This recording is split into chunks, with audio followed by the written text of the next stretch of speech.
महाराष्ट्रात पुन्हा एकदा पावसाचा जोर वाढण्याची शक्यता आहे कारण भारताच्या दोन्ही बाजूला म्हणजे पूर्व आणि पश्चिम दोन्ही बाजूला कमी दाबाचा पट्टा आहे तो निर्माण झालेला आहे आणि याचमुळे भारतातील जवळपास 14 राज्यांना पावसाचा इशारा आहे तो देण्यात आलेला आहे। त्यामध्ये महाराष्ट्र असेल, त्यासोबतच आंध्र प्रदेश आणि महाराष्ट्राच्या आजूबाजूचे इतर 14 राज्यांना या पावसाचा इशारा आहे, मुसळधार पावसाचा इशारा देण्यात आलेला आहे।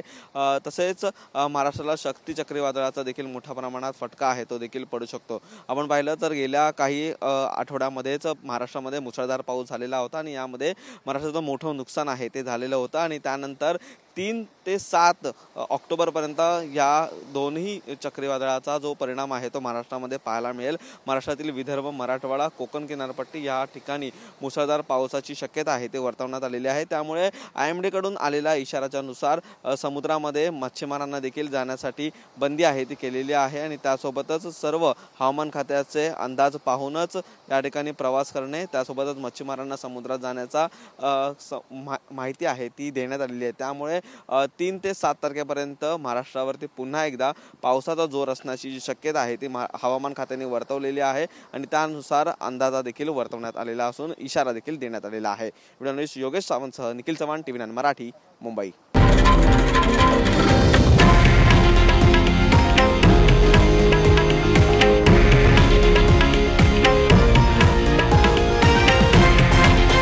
हे आहे देशातील नंबर 1 न्यूज नेटवर्क आणि आपण पाहत आहात TV9 मराठी, एकमेव।